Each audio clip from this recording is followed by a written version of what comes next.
Spring Data JPA. Spring Boot application එකක් පාවිච්චි කරලා කොහොමද අපි ගාව තියෙන database එකක් එක connect කරලා අපි application එකක් develop කරන්න කියලා අපි අද වීඩියෝ එකෙන් බලමු. ඉතින් ඒකට යන්න කලින් අපි ගාව හොඳ idea එකක් තියෙනුනේ Spring Data JPA කියන්නේ මොකක්ද? මේ Spring Data JPA කියන්නේ Java වල Java persistent API එක පාවිච්චි කරලා හදලා තියෙන API එකක්. ඉතින් මේකට අපි Spring Data JPA කියලා කියනවා. මේක Hibernate plus JPA පාවිච්චි කරලා තමයි build up වෙලා තියෙන්නේ. specification එකක් තමයි JPA කියලා කියන්නේ. ඒක implementation එකක් විදිහට Spring වල පාවිච්චි කරනවා Hibernate කියන ORM එක.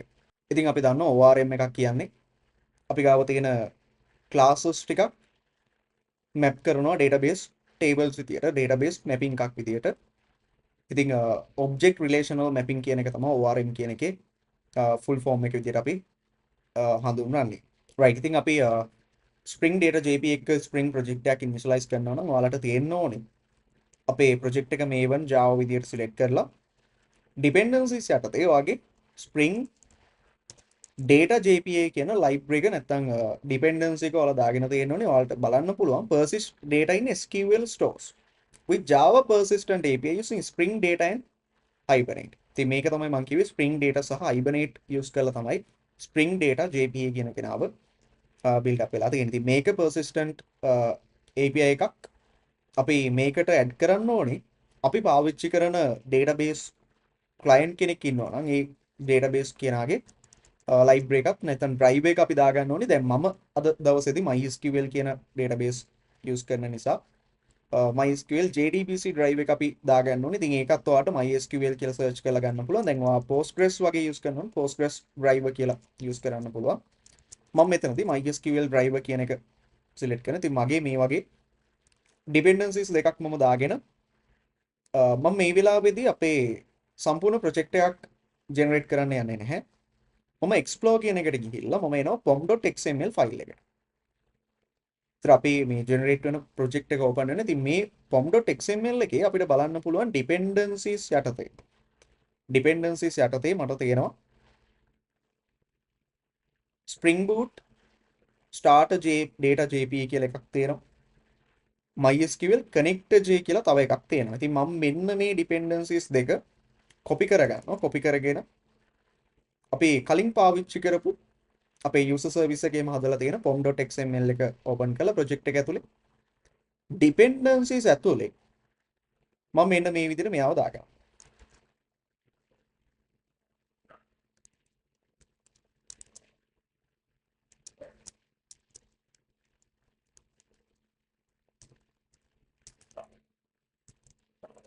right. එතන මෙන්න මේ විදිහට මම dependencies දෙක දාගත්තා.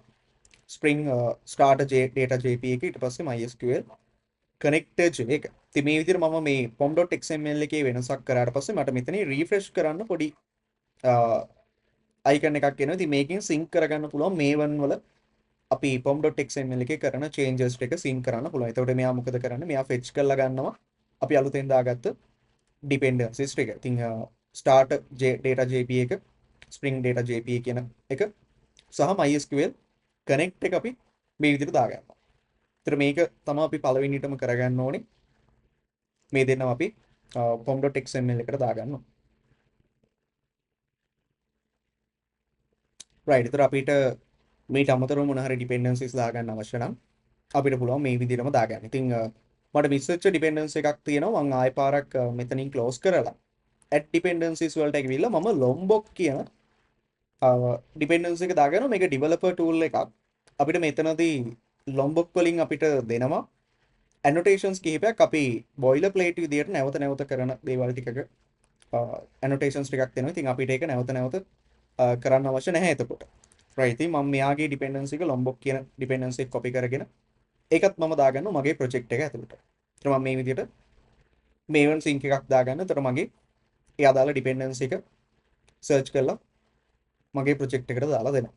right. ඔන්න ඔය විදියට අපිට පුළුවන් අපිට අවශ්‍ය dependencies අපේ project එකට දාගන්න. ඒකට දාගන්න ඕනි file එක තමයි pom.xml කියලා කියන්නේ. right.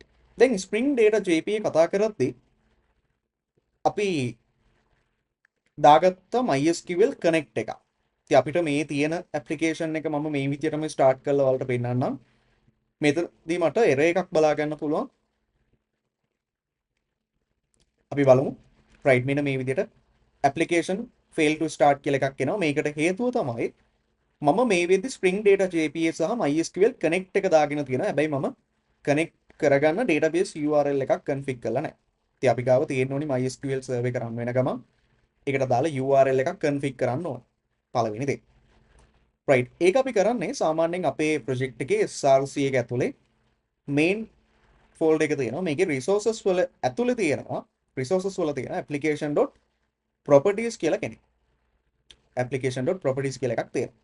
ඉතින් මම සාමාන්‍යයෙන් properties file එක rename කරගන්නවා. rename අපිට කරන්න පුළුවන් refactor rename කරන්න පුළුවන්. properties එක YAML විදියට මම මේ විදියට change කරගන්නවා. YAML. ඊට පස්සේ අපේ තියෙන format එකේ Spring application name එකක් තියෙනවා. ඉතින් මම මේ විදියට Spring application name කියන එක YAML විදියට මම දාගන්නම් demo කියලා. right YAML විදියට configurations ටික දාගමු. මුලින්ම rename කරගන්න. database configurations ටික මේකට දාගන්න. ඉතින් Spring යටතේ data source කියලා එකක් තියෙනවා. data source එකේ මට දෙන්න පුළුවන් URL එකක්.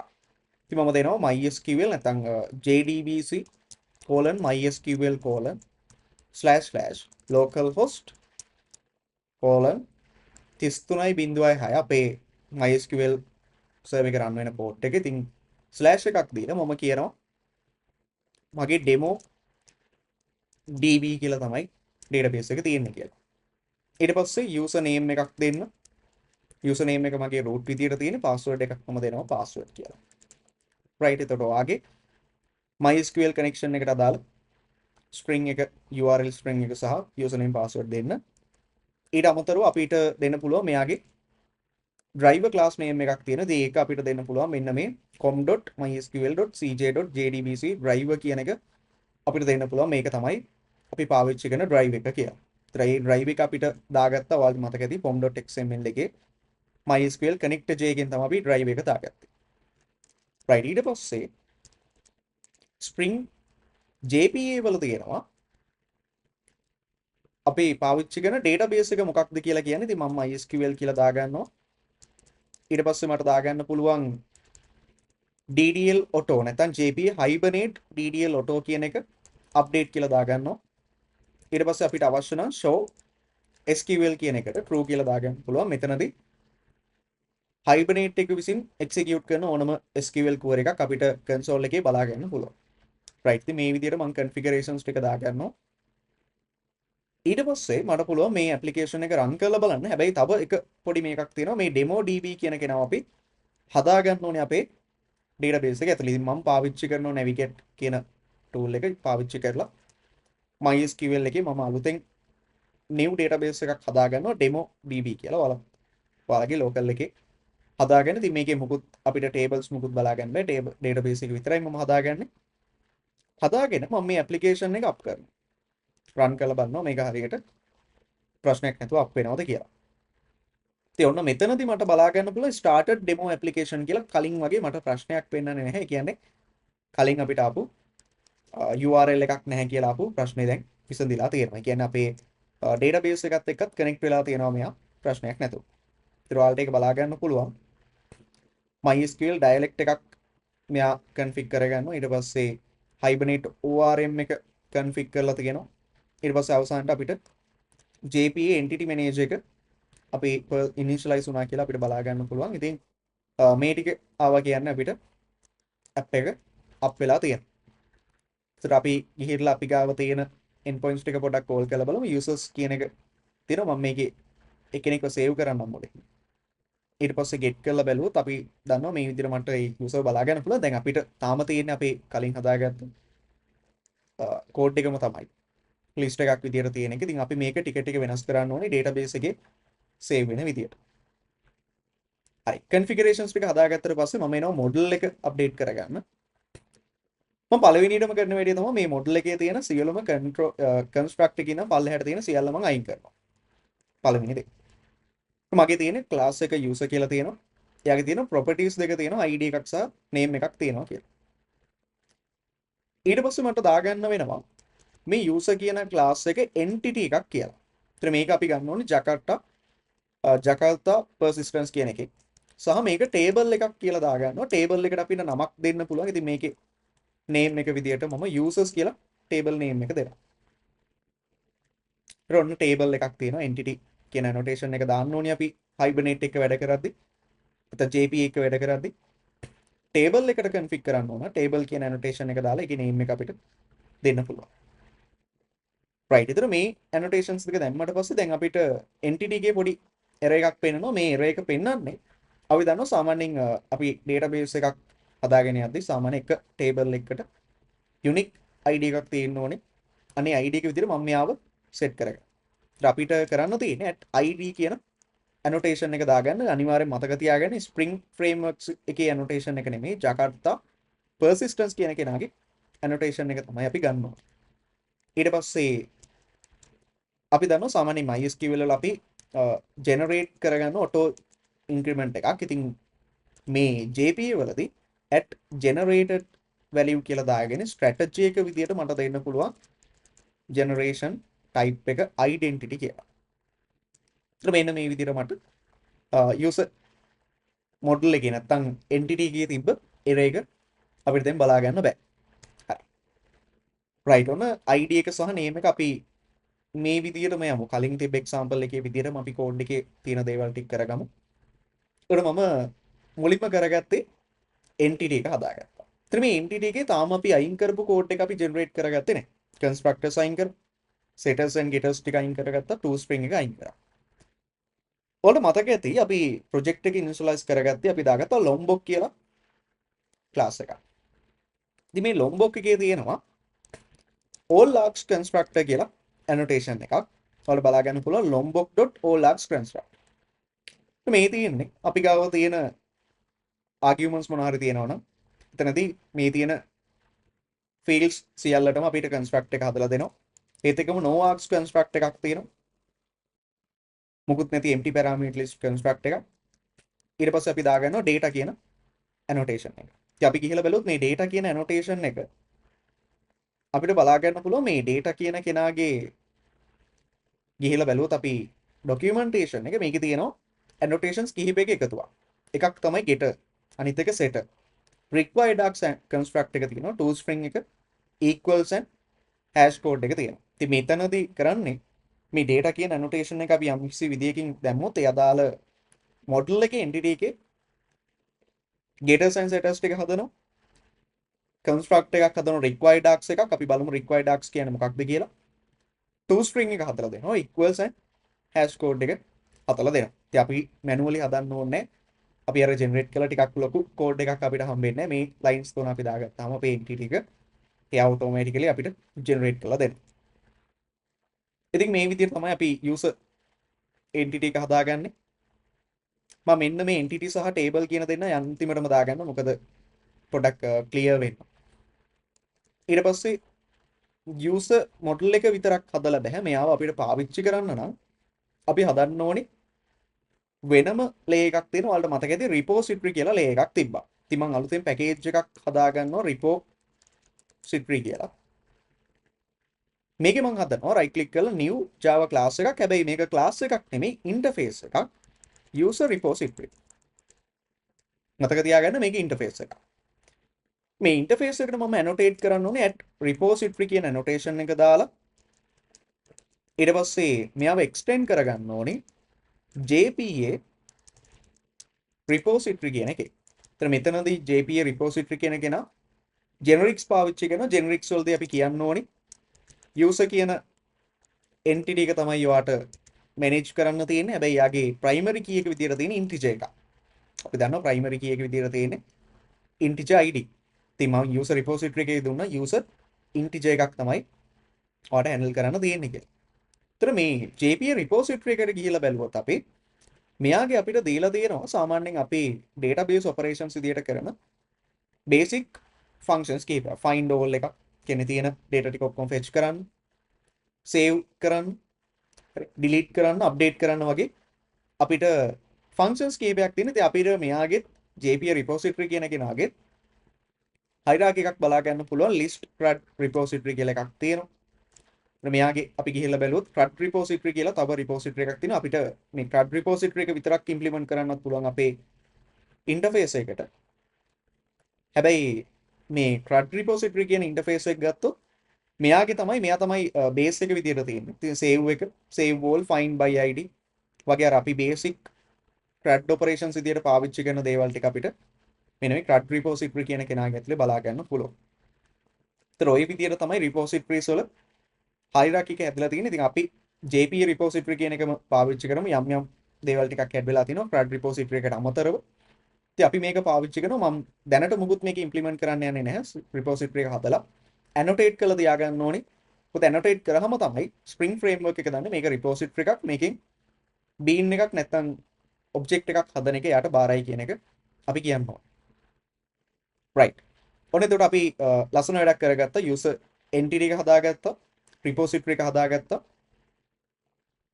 දැන් අපිට කරන්න තියෙන්නේ අපේ service එක පොඩ්ඩක් update කරගන්න ඕනේ. අපේ control එකේ නම් update කරන්න දෙයක් නැහැ. අපිට control එකේදී user service එකක් හම්බ වෙනවා. ඊට පස්සේ get all එකේදී get users call කරා return කරා. save කරද්දී id එකයි name එකයි හම්බ වෙනවා. ඉතින් මෙතනදී මම පොඩි update එකක් කරගන්නවා user control එකේ post mapping එකට. මම request body එකේ user කෙනෙක්ව ගත්තී. save කරගද්දී මම id එක ඇත්තටම ගන්න අවශ්‍ය නැහැ. id එක ගන්න අවශ්‍ය නැහැ. name එක තිබ්බනම් එදී මම මෙතනින් name එක විතරක් තියලා id එක අයින් කරනවා. user.getName කියලා මම ඒකට අරගෙන තියෙනවා. ඊට පස්සේ put mapping එකේදී id එක ගත්තා, user object එක ගත්තා, save කරා. ඊට පස්සේ delete එකේදී id එක ගත්තා, delete කරා. එතන ප්‍රශ්නයක් නැහැ. ඊට පස්සේ අපි එනවා service class එකට. service එකේ දැන් අපිට පොඩ්ඩක් change කරන්න දේවල් ටිකක් තියෙනවා. මොකද අපි කලින් පාවිච්චි කරේ array list එකක්. දැන් අපි database එකත් එක්ක වැඩ කරන්න ඕන. right. මම මුලින්ම මෙන්න මේ array list එක අයින් කරලා අපේ මේ තියෙන methods වල ඇතුලේ තියෙන code එක පොඩ්ඩක් අයින් කරනවා. ඒත් අපිට methods ටික බලා ගන්න පුළුවන්. user service එක තියෙනවා. දැන් මෙතනදී මම මෙන්න මේ service එකට දාගෙන required args constructor කියන annotation එක.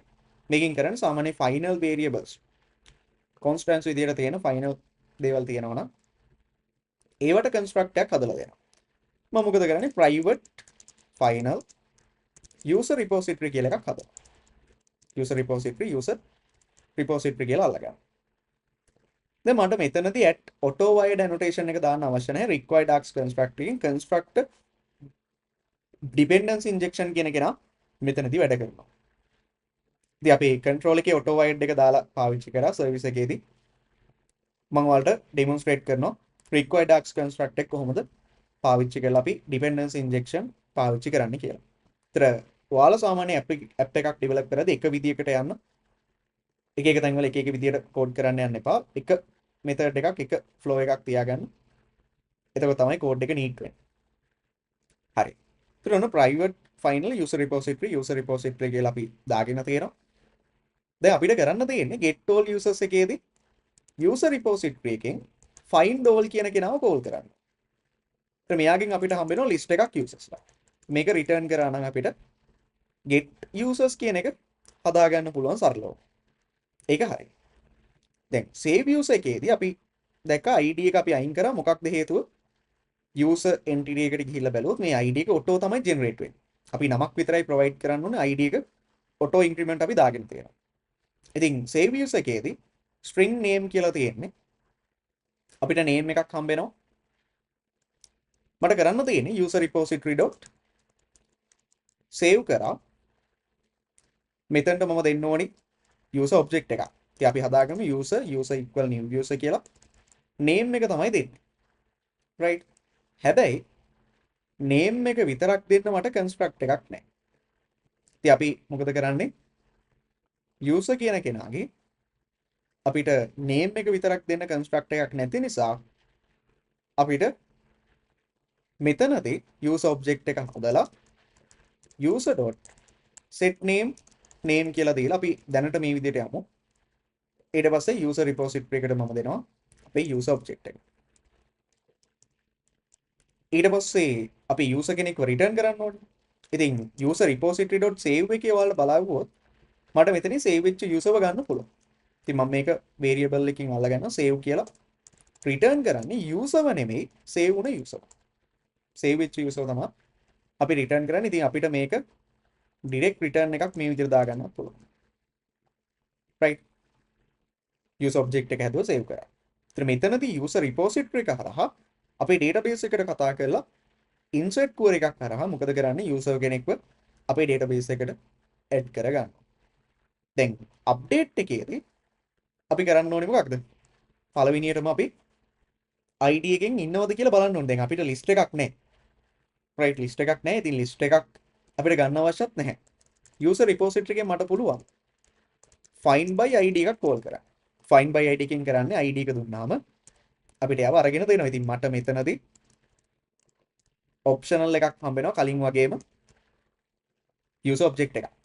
ඉතින් අපි check කරලා බලමු user service එකේදී if එකක් දාලා by ID කියන කෙනා present ද කියලා. එහෙමනම් මොකද කරන්නේ user USR කියලා මම අල්ල ගන්නවා. get by ID එකෙන් හම්බෙච්ච කෙනාව get කරලා ගන්නවා. ඊට පස්සේ මෙයාගේ set name එක මේ විදිහට දැම්මා. USR කියන කෙනාගේ නැත්නම් user කියන කෙනාගේ get name එක ගත්තා. ඔන්න ඔය විදිහට අපි update කරනවා.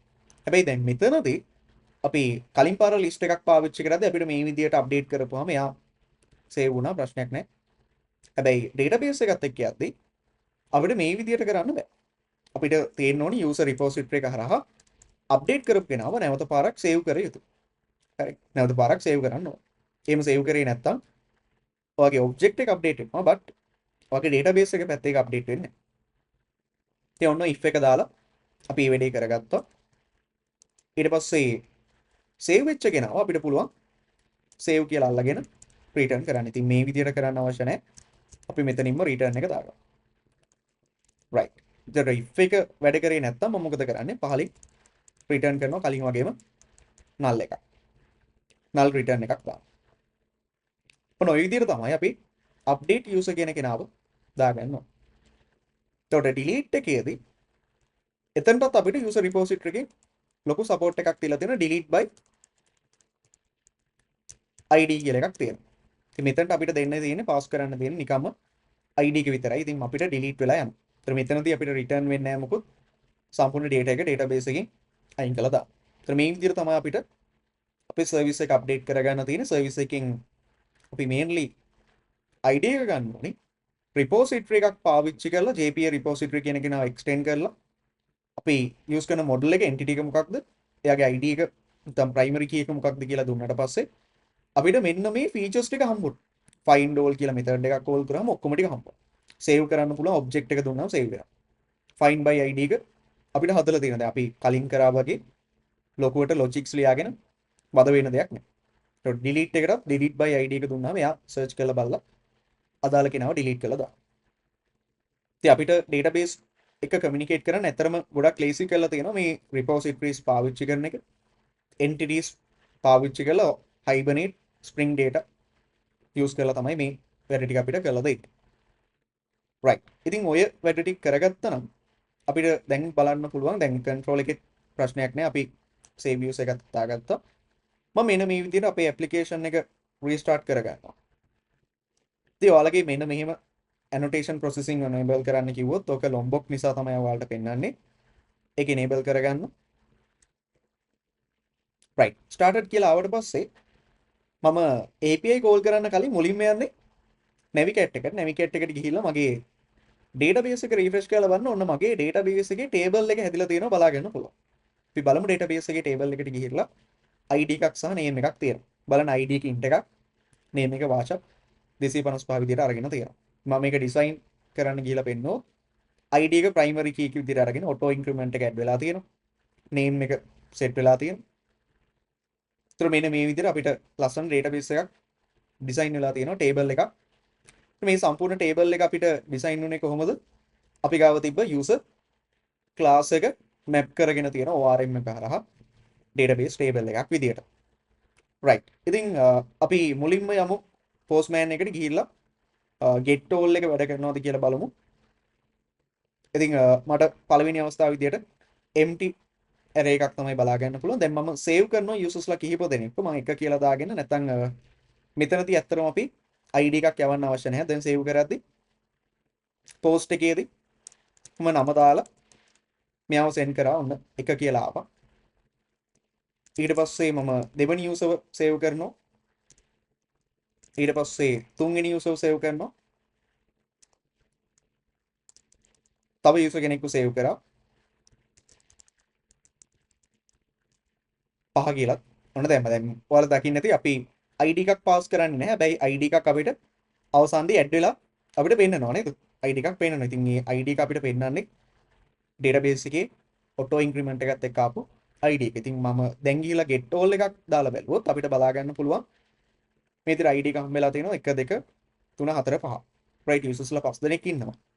දැන් API එකකින් අපිට get කරනවා කියන්නේ අපි database එකේ ගිහිලා search කරලා බැලුවොත් මට usersලා 5 දෙනා තියෙනවා. ඉතින් මෙන්න මේ විදිහට අපිට database එකට අපි usersලාව add වෙලා තියෙනවා බලා ගන්න පුළුවන්. 1 2 3 4 5 කියලා IDs ටිකත් එක්ක අපි දාපු names වලින් usersලාව add වෙලා තියෙනවා.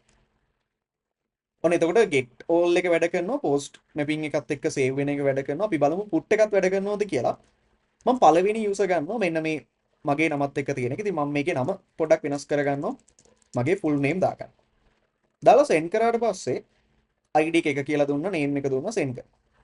අන්න 200 OK එකක් ආවා මට user object එකක් response වෙලා තියෙනවා මේ වෙද්දි හරිනම් මගේ නම update වෙන්න ඕන.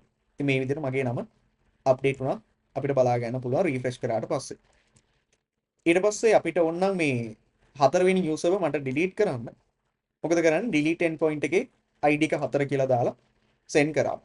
200 OK එකක් ඉන්නේ අපි දන්නවා response එකක් එන්නේ නැහැ void එකක් තියෙන්නේ. හැබැයි refresh කරලා බැලුවොත් අන්න හතරවෙනි user මොකද උනේ? delete වෙලා ගියා. ඒතර 1 2 3 5 කියන කට්ටිය තමයි ඉන්නේ. ඒතර අපි get එකට ගිහිල්ලා බැලුවොත් මෙන්න මෙයා අයින් වෙලා යන්න ඕනේ. මම refresh එකක් දානවා බලන්න. 1 2 3 5 කියන කට්ටිය තමයි ඉන්නේ. හතරවෙනි user delete වෙලා ගියා. ඒතර මේ delete උනේ array එකක් ඇතුළේද list එකක් ඇතුළේද නැහැ. මේක සම්පූර්ණ database එකේ තමයි ඒ අදාළ operations ටික උන්නේ. ඒතර අපි CRUD operations database එක්කම database integration එකක් එක්කම කරලා බැලුවා. ඉතින් මේ විදිහට තමයි අපිට database integration එක කරන්න තියෙන්නේ.